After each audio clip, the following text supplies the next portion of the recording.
आप सभी श्रोता मित्रों को हार्दिक नमस्कार। आइए सुनते हैं आचार्य चतुर्सेन शास्त्री जी द्वारा लिखित कहानी प्रबुद्ध का दूसरा भाग। राजकुमार एक जामुन के वृक्ष के नीचे बैठकर जीवन, मरण और उत्पत्ति के विचार में मग्न हो गए। उस अभेद्य अंधकार में मानो उनके दिव्य चक्षु खुल गए। उनसे उन्होंने देखा संसार का सुख दुखदायी, मृत्यु व अनिवार्य और भवितव्य है, पर यह जानकर भी लोग अज्ञान के अंधेरे में ही अपना जीवन व्यतीत करते हैं और सत्य की खोज नहीं करते। कुमार का हृदय अगाध दया से भर गया। हठात राजकुमार ने देखा सम्मुख वृक्ष के नीचे एक गंभीर महापुरुष खड़े हैं। कुमार ने पूछा, तुम कौन हो और कहाँ से आते हो? मैं श्रमण हूँ। बुढ़ापे के दुखों और रोगों की पीड़ा तथा मृत्यु के भय से मैं घर द्वार का परित्याग करके निकला हूँ। मैं मुक्ति का अन्वेषक हूँ, क्योंकि संसार के सब पदार्थ नष्ट हो जाते हैं, केवल सत्य ही सदा साथ रहता है। प्रत्येक वस्तु बदलती रहती है, कोई पदार्थ स्थिर नहीं है। मैं अक्षय आनंद को चाहता हूँ।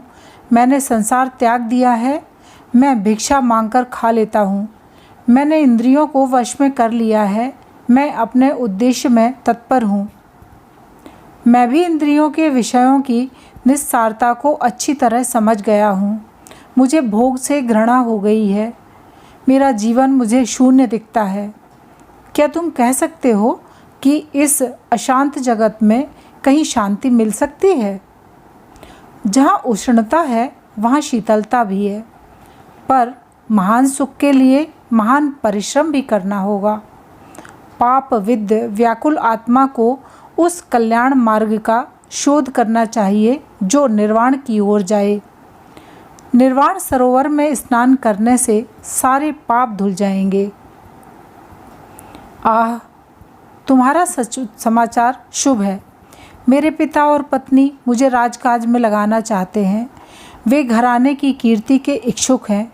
वे कहते हैं कि यह समय धर्मजीवी बनने के लिए उपयुक्त नहीं है। आह, यही समय है जब मोह का अंधकार आत्मा पर छाया हुआ है। महाश्रमण, धर्मान्वेषण का समय आ गया। मैं उन सब बंधनों को तोड़े डालता हूँ जो धर्म प्राप्ति में बाधक हैं। राजकुमार ने एक बार उच्च अट्टालिका की ओर देखा। श्रमण ने कहा, कुमार सिद्धार्थ, तुम्हारी जय हो। तुम महान हो, तुम तथागत हो। देखो, सत्य को पराकाष्ठा तक पहुँचाना। जिस प्रकार सूर्य सब ऋतुओं में स्थिर होकर अपने नियमित मार्ग पर चलता है, उसी प्रकार तुम भी सत्य पथ पर अटल रहना। तुम बुद्ध होगे। तुम लक्षावधि मनुष्यों की बुद्धि को शुद्ध करोगे। तुम जगत के पथ प्रदर्शक होगे। सिद्धार्थ ने देखा महापुरुष यह कहते कहते अंतर्ध्यान हो गए। वे उठ खड़े हुए।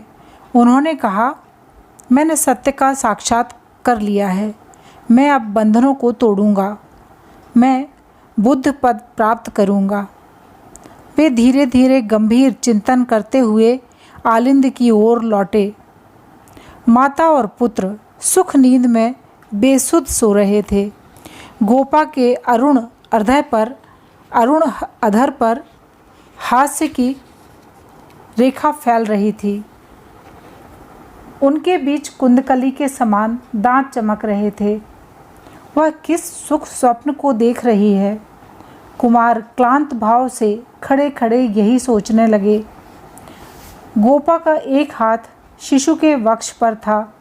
उस सुगंधित कक्ष में शिशु का छोटा किंतु अति मन भावन मुख दीप्त हो रहा था।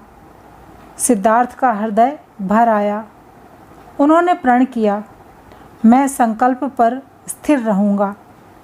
फिर भी उनके नेत्रों से अश्रुधारा बह निकली। वे बोले, और यह शोकावेग कितना दुर्घर्ष है। इस धारा के वेग को रोकना कितना कठिन है। कुमार आगे बढ़कर शैया के पास घुटनों के बल बैठ गए। एक बार उन्होंने शिशु का मुंह चूमने का उपक्रम किया, पर जागने के भय से वैसे ही बैठे रहे। गोपा की सुख निद्रा पर उनकी दृष्टि थी। अश्रु वेग से उमड़ रहे थे। अंत में उन्होंने हृदय में वह साहस संचित किया जो पृथ्वी पर कभी किसी तरुण ने नहीं किया था। वे धीरे से उठे। उन्होंने दोनों हाथों की मुट्ठी बांधकर आकाश में स्तब्ध तारागणों की ओर देखा और फिर एक दृष्टि गोपा के स्निग्ध यौवन और शिशु के अज्ञात मोह पर डाली और चल दिए। पृथ्वी पर अंधकार छा रहा था। उन्होंने फाटक पर आकर देखा, चन्न उपस्थित है। चन्न, क्या तुम जागृत हो? परम परमेश्वर महाभट्टार का पादीय युवराज की जय हो। चन्न, एक घोड़ा तो ले आओ। जो आज्ञा। तारों के क्षीण प्रकाश में वह महान राजकुमार राजपाट, सुख भोग और ऐश्वर्य पर लात मारकर महान प्रकाश की खोज में जा रहा था। चन्न, बस अब आवश्यकता नहीं। तुम घोड़ा लेकर राजधानी लौट जाओ। स्वामिन, मैं आपको प्राण रहते न छोड़ूंगा।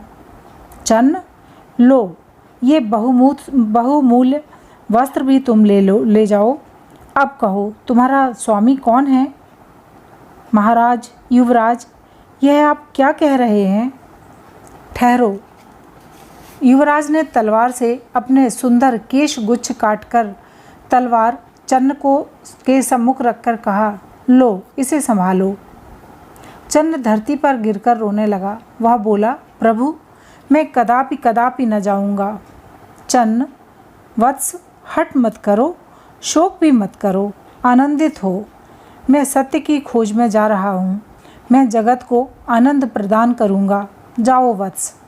पिताजी और गोपा को धैर्य प्रदान करना। एक आंतरिक तेज से दीप्त पुरुष की तरह सिद्धार्थ चल दिए। चन्न पछाड़ खाकर गिर पड़ा। सिद्धार्थ के नेत्र सत्य के प्रचंड उत्साह से दैदीप्यमान हो रहे थे। उनका यौवन सौंदर्य उस पवित्र तेज में परिवर्तित हो गया था जो उनके श्रीमुख पर दृष्टिगोचर हो रहा था।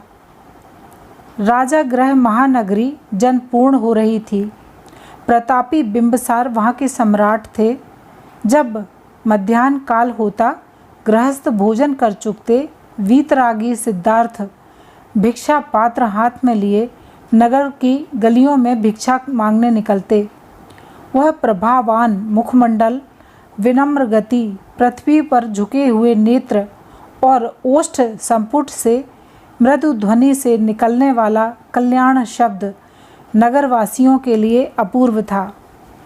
वे प्रत्येक घर से एक ग्रास भोजन ग्रहण करते थे और 12 ग्रास लेकर नगर के बाहर चले जाते थे। जनपथ और राजपथ पर उनके पीछे भीड़ लगी रहती। अबाल वृद्ध उनके लिए मार्ग छोड़ देते। उनके भिक्षा पात्र में ग्रास डालकर कृतार्थ होते और सोचते, कोई महान मुनि नगर में आए हैं। सम्राट बिंबिसार ने सुनकर गुप्तचरों के द्वारा जाना कि शाक्य वंश का राजा राजपाट त्याग बनवासी हुआ है। वह राजकीय वस्त्र पहन, स्वर्ण मुकुट सिर पर धारण कर अमात्यों सहित उससे मिलने आया। मुनि सिद्धार्थ वृक्ष के नीचे गंभीर मुख मुद्रा किए बैठे थे।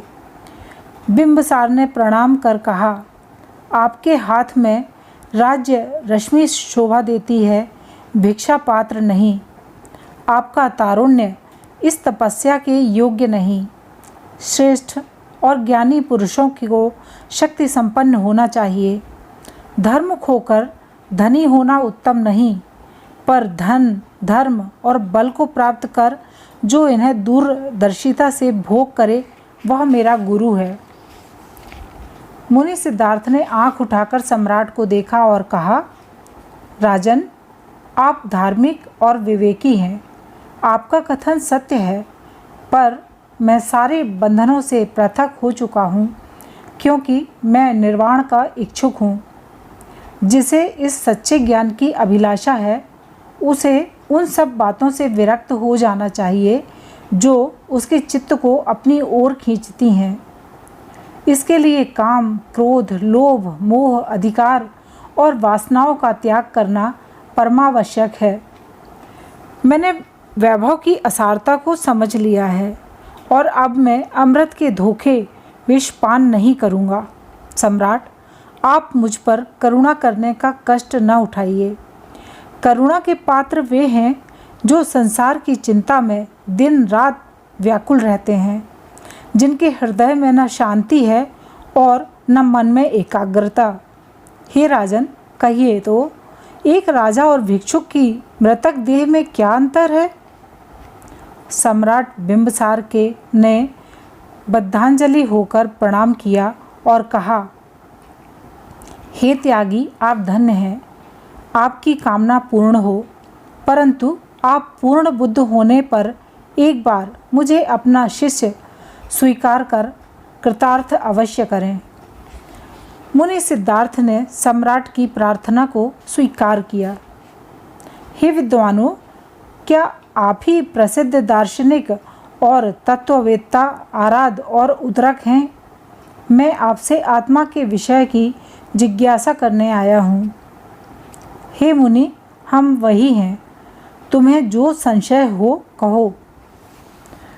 मैं यह जानना चाहता हूँ कि आत्मा क्या है। आत्मा वह है जो देखता, चखता, सूंघता और छूता है। फिर भी वह न तुम्हारा शरीर है, न आँख, कान, नाक और न मुख। आत्मा वह है जो त्वचा द्वारा छूता है, जिह्वा से रस लेता है, आँख से देखता है और कान से सुनता है। हे विद्वानों, आत्मा की मुक्ति क्या है? जिस प्रकार पक्षी पिंजरे से छूटकर स्वतंत्रता प्राप्त करता है, उसी प्रकार आत्मा सब बंधनों और उपाधियों से छूटने पर मुक्त हो जाती है। परंतु क्या उष्णता अग्नि से भिन्न है? मनुष्य रूप, रस, वासना, संस्कार, बुद्धि, चित्त आदि का संघात है। यही संघात तो मैं है, वही मैं तो आत्मा है। तब यह भिन्न सत्ता कैसे हुई? और जब तक वह अहम शेष है, तब तक तुम्हारी वास्तविक मुक्ति कदापि नहीं हो सकती। परंतु मुनि, क्या तुम अपने चारों ओर कर्म फल को नहीं देखते? वह कौन सी बात है जिसने मनुष्यों के आचार, विचार, अधिकार, जाति और वैभव में भिन्नता उत्पन्न कर दी है? वह कर्मफल ही तो है। कर्मफल तो है ही, पर आत्मवाद का आधार क्या है? संसार में कोई काम, वस्तु, फल या विचार नहीं हो सकता यदि उसके पूर्व कारण उसका विद्यमान न हो। किसान जो बोएगा, फसल वही काटेगा।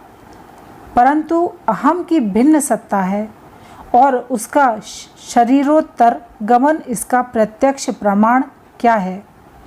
क्या मेरी व्यक्ति विशेषता, प्रकृति, प्रवृत्ति और मन दोनों का संघात नहीं है? क्या मेरे व्यक्ति वैशिष्ट्य में शारीरिक और मानसिक दोनों शक्तियाँ सम्मिलित नहीं हैं? यदि किसी मनुष्य के अंदर से भूख, प्यास, चलना फिरना, रोना, हंसना आदि निकल जाए, तो फिर उसकी मनुष्यता की क्या सार्थकता रह गई? उन प्राकृत और दैहिक बातों के बिना मनुष्य यथार्थ में क्या है? जिस प्रकार कल का मैं आज के मैं का पूर्वज हूँ और कल के मैं ने आज के मैं में जन्म लिया है और आज का मैं कल के मैं में फिर जन्म लेगा, उसी प्रकार पूर्व जन्मों का अनादि प्रवाह चल रहा है। हे मुनि, तुम अभी मूर्ख हो। हे विद्वानों, तुम अभी मनन करो। कुमार सिद्धार्थ वहाँ से चल दिए। उस बिल्व वन में 5 तपस्वी कठोर तप कर रहे थे। मुनि सिद्धार्थ ने भी तप करना शुरू किया। 6 वर्ष के कठोर तप से उनका शरीर सूखकर लकड़ी के समान हो गया। वे मृत प्राय हो रहे थे, परंतु उन्होंने सोचा, खेद है कि इन उपवासों और व्रतों से मुझे कुछ भी शांति नहीं मिली। यह सब मिथ्या है। वे उठे, उन्होंने स्नान किया, परंतु दुर्बलता के कारण गिर पड़े। गोप कन्या नंदा ने दया कर उन्हें खीर दी, जिससे उनके शरीर में बल का संचय हुआ। वे तपश्चर्या छोड़कर धीरे धीरे स्वस्थ होने लगे। अंततः वहाँ से भी चल दिए। बोधि वृक्ष निकट आ गया। मुनि ने उसे देखा। पृथ्वी कंपायमान होने लगी। जगत में प्रकाश छा गया। मार, जो विश्वों का पोषक और मृत्यु का प्रेरक है तथा सत्य का शत्रु है, आया। उसकी 3 लुभावनी पुत्रियां अपनी राक्षसी सेना के साथ थीं। सम्मुख आए मार ने भयानक गर्जना की। मुनि बोधि वृक्ष के नीचे शांत बैठे रहे। उनकी तीनों पुत्रियों ने उन पर बाण फेंके, पर प्रबल जितेंद्रिय के हृदय में कोई तामसी इच्छा न उत्पन्न हुई। तब समस्त दुष्ट आत्माओं ने उन पर एक साथ आक्रमण किया, पर नारकीय ज्वालाएं सुगंधित पवन के झोंकों में परिवर्तित हो गईं। वज्रपात ने कमल पुष्प का रूप धारण कर लिया। मार पराजित होकर भागा। एक अलौकिक तेज दिशाओं में व्याप्त हो गया। मुनि सिद्धार्थ ध्यान मग्न थे। वे संसार की विपत्तियों, कष्टों और दुष्कर्मों के बुरे परिणामों को प्रत्यक्ष देख रहे थे। सोच रहे थे, संसार की यह कैसी विचित्र गति है। वे एकाएक बोल उठे, धर्म सत्य है। धर्म ही मनुष्य को अज्ञान, पाप और दुखों से बचाता है। जीवन विकास की 12 कड़ियाँ हैं, जिन्हें 12 निदान कहते हैं। सत्यच तुष्ट ने ये हैं। पहला दुख, दूसरा दुख का कारण, तीसरा दुखों की समाप्ति, चौथा अष्टांग मार्ग, जिन पर चलने से दुखों का नाश होगा। मुनि सिद्धार्थ इन सिद्धांत को प्राप्त करके बुद्ध हो गए। वे बोले, धन्य है वह जिसने धर्म को समझ लिया। धन्य है वह जो किसी को हानि नहीं पहुंचाता। धन्य है वह जिसने पापों पर विजय प्राप्त की है। वही महापुरुष है, ज्ञानी है, बुद्ध है। बुद्ध इन सिद्धांतों की प्राप्ति से उदयीमान तेज से दीप रहे थे। वे शांत और गंभीर मुद्रा में बैठे थे। 2 व्यक्तियों ने आकर उनके चरणों में सिर रख दिया। हे मनुष्यों, तुम्हारा कल्याण हो। तुम कौन हो? हे प्रभु, मेरा नाम तपूस है और इसका मल्लिका। हम व्यापारी हैं। यह चावल की रोटी और शहद हमारे पास है। इसे ग्रहण कर कृतार्थ करें। हे सज्जनों, मैंने तुम्हारा भोजन ग्रहण किया। बुद्ध पद प्राप्त होने पर यह मेरा प्रथम भोजन हुआ। हे धर्मात्माओं, तुम तथागत बुद्ध के प्रथम शिष्य बने। तथागत बुद्ध का कथन है, जगत का कोई अन्याय, अत्याचार और पाप स्वार्थ से रहित नहीं है। सारे दोषों का मूल स्वार्थी मन के अंदर है। पाप न धरती में है, न आकाश में, न हवा में, न पानी में, न रात में, न दिन में। वह स्वार्थी मनुष्य के मन में है। ज्ञान तो तभी मिल सकता है जब स्वार्थ की निस्सारता और अस्थिरता का पूर्ण ज्ञान हो जाए। मनुष्य उच्च आदर्श जीवन तभी प्राप्त कर सकता है जब उसे यह निश्चय हो जाए कि स्वार्थ त्याग के बिना कोई मनुष्य आत्मिक जीवन के पवित्र सुख को अनुभव नहीं कर सकता। यथार्थ सुख स्वार्थ परायणता और विषय भोग में नहीं है, कृत्रिमता और आडंबर को दूर करने में है। इतना कहकर बुद्ध मौन हो गए। दोनों व्यापारियों ने चरणों में गिरकर कहा, हे प्रभु, हम बुद्ध की शरण में हैं, हम बुद्ध के धर्म को ग्रहण करते हैं। बुद्ध ने नेत्र उठाकर देखा और दोनों हाथ ऊंचे करके कहा, कल्याण कल्याण। मगध में हलचल मच गई थी। सभी की जिह्वा पर एक ही बात थी। शाक्य मुनि पतियों को बहकाकर पत्नियों से अलग करता है, वह वंशों का नाश करता है। बुद्ध अपने प्रमुख शिष्यों सहित राजगृह में पधारे थे। भिक्षु जब नगर में निकलते तब लोग कहते, देखें अब किसकी बारी आती है। सारिपुत्र और मौदगलायन, अश्वजित आचार्य, महाकश्यप और उनके भ्राता सभी भगवान बुद्ध के शिष्य हो गए थे। जो प्रख्यात और तत्वदर्शी था, राजगृह का वह महाधनपति यशस भी बुद्ध की शरण में जा चुका था और उसके महाधनवान चारों मित्र जो काशी में रहते थे उसके अनुयायी बन चुके थे। मगध के सम्राट बुद्ध के दर्शन को पधारे। सहस्त्रावधि मनुष्य उनके साथ थे। वे लाखों की संपदा भेंट को लाए थे। राजा के साथ उसके सभी मंत्री और सेना नायक थे।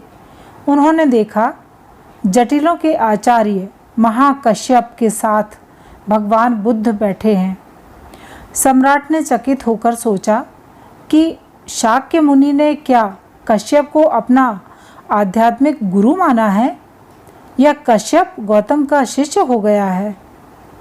बुद्ध ने सम्राट के संशय को समझकर कहा, कश्यप, तुमने कौन सा ज्ञान प्राप्त किया है और वह कौन सी बात है जिसने तुमको अग्नि पूजा और कष्टदायक तपश्चर्या छोड़ने के लिए बाध्य किया है। कश्यप ने कहा, अग्नि की उपासना से दुखों और प्रपंचों के चक्र में पड़े रहने के अतिरिक्त और कोई लाभ नहीं हुआ। अब मैंने इसे त्याग दिया है। तपस्याओं और पशु बलिदानों के स्थान पर मैं सर्वोच्च निर्वाण की प्राप्ति के लिए लगा हूँ। तब बुद्ध ने आंख उठाकर सम्राट की ओर देखा और कहा, जो अपने अहम रूप को जानता है और समझता है कि इंद्रियां अपने अपने कार्यों को किस प्रकार करती हैं, वह स्वार्थ और अंधकार के फेर में नहीं पड़ता और अभय शांति उपलब्ध करता है।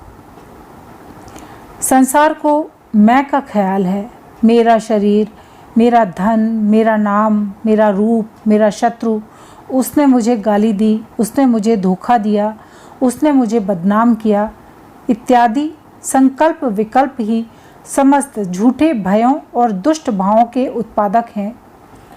कोई कहते हैं कि यह मैं मृत्यु के पश्चात स्थिर रहता है, कोई कहता है उसका अंत हो जाता है, परंतु वे दोनों भूल पर हैं। इंद्रियों का पदार्थों के सन्निष्कर्ष से ज्ञान उत्पन्न होता है। जैसे सूर्य की शक्ति से शीशे में अव्यक्त अग्नि व्यक्त हो जाती है, उसी प्रकार इंद्रियां और पदार्थों के मिलने से स्मृति आदि का क्रमशः विकास होता है और चेतना शक्ति की भिन्न भिन्न अवस्थाओं में बदलने से उस सत्ता का प्रादुर्भाव होता है जिसे अहम कहते हैं। बीज से अंकुर फूटता है, परंतु अंकुर से बीज नहीं फूटता, दोनों एक नहीं हैं। इस प्रकार अहम एक भ्रम है, मैं क्षणिक है। वह क्षण क्षण में बदलता है।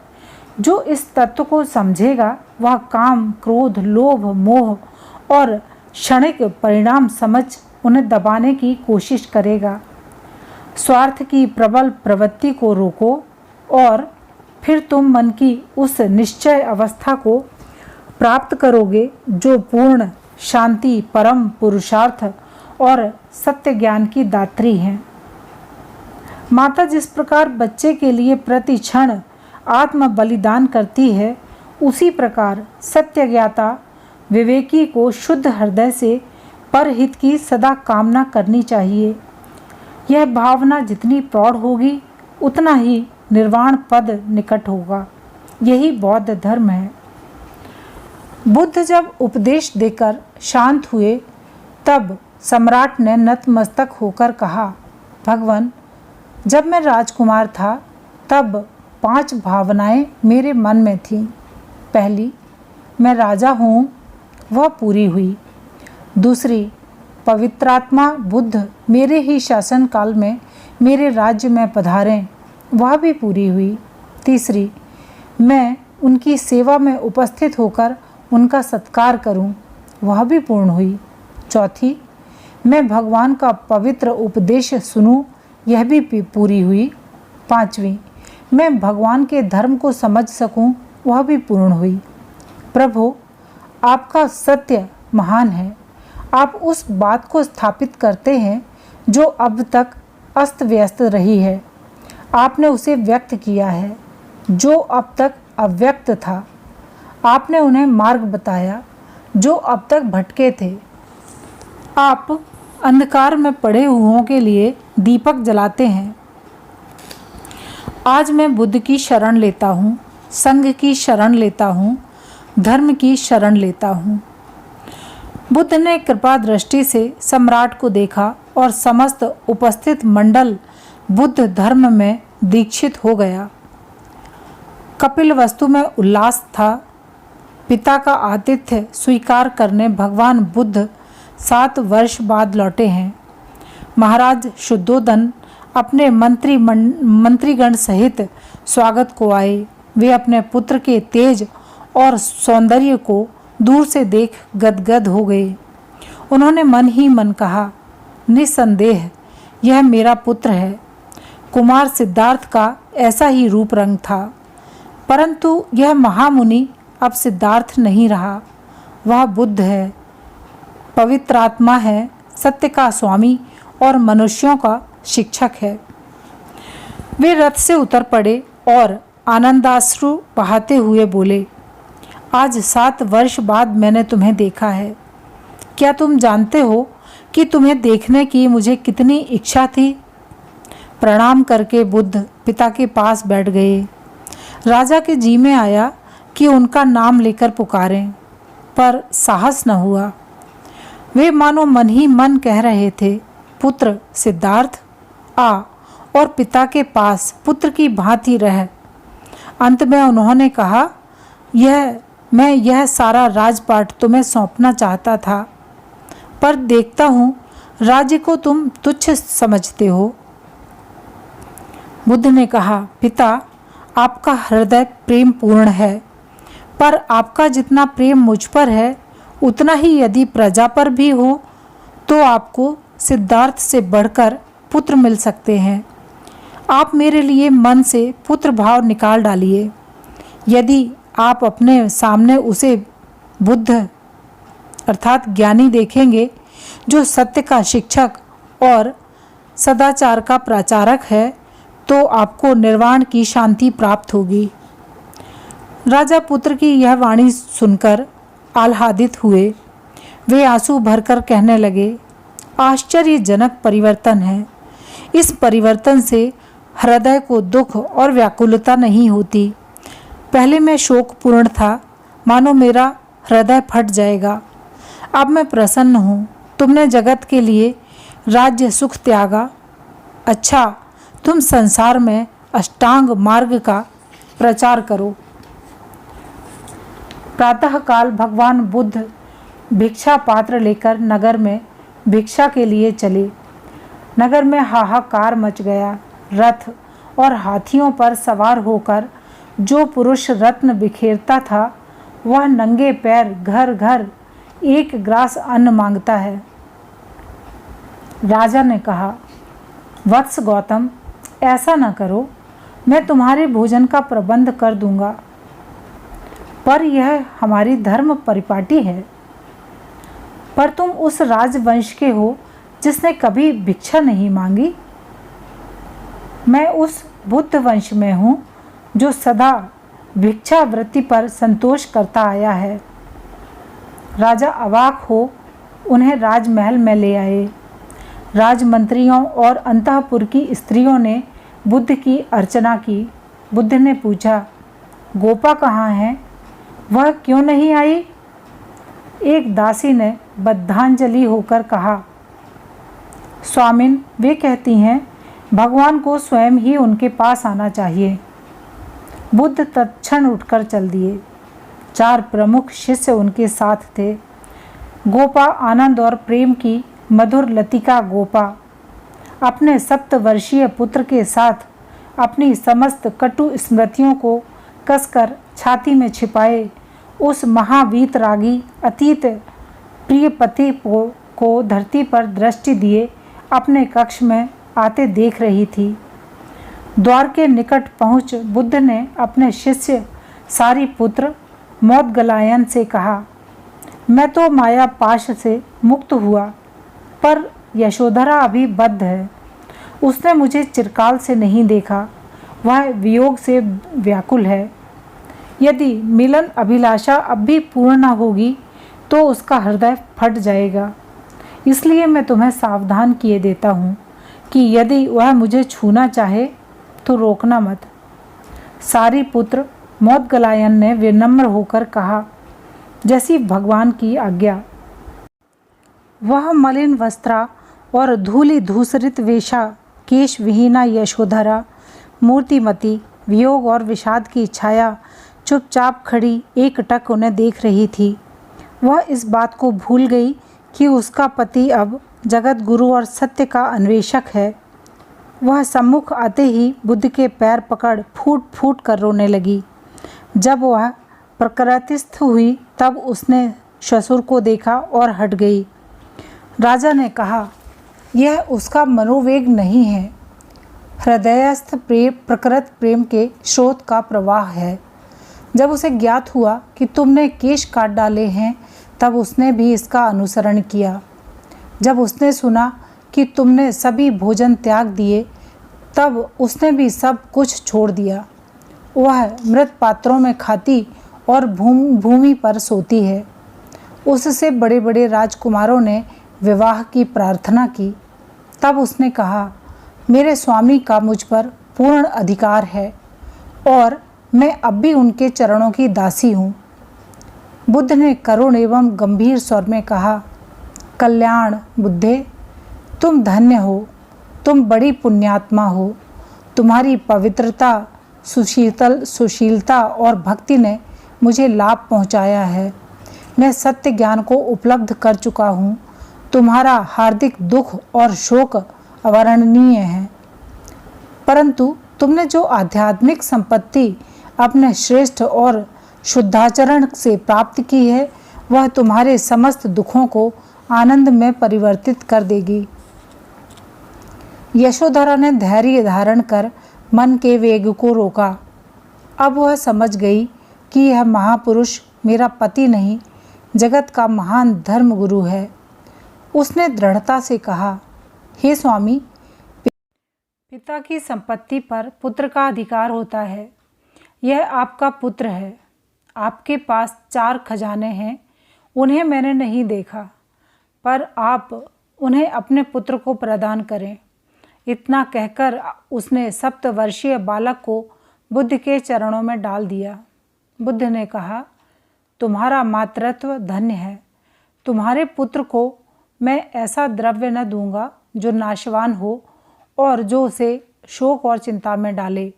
मैं उसे चारों सत्य का भेद समझाऊंगा, यदि उसमें उन्हें धारण करने की योग्यता हुई।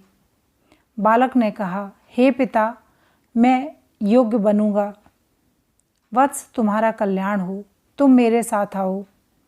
बालक को अग्रसर कर बुद्ध लौट गए। गोपा अपने उस एकमात्र हृदय धन को भी गंवाकर ठगी सी खड़ी रह गई। एशिया के महासाम्राज्य उस बुद्ध के सत्य कर्म के सम्मुख झुके और वह महान धर्मात्मा पृथ्वी पर सदा के लिए अमर हो गया। अभी आप सुन रहे थे आचार्य चतुर्सेन शास्त्री द्वारा लिखित लंबी कहानी प्रबुद्ध। अगर आपको कहानी पसंद आई और मेरे चैनल की इसी तरह की कहानियाँ आप सुनना चाहते हैं तो चैनल को कृपया सब्सक्राइब कर लें, अपने मित्रों में शेयर करें, लाइक करें। धन्यवाद।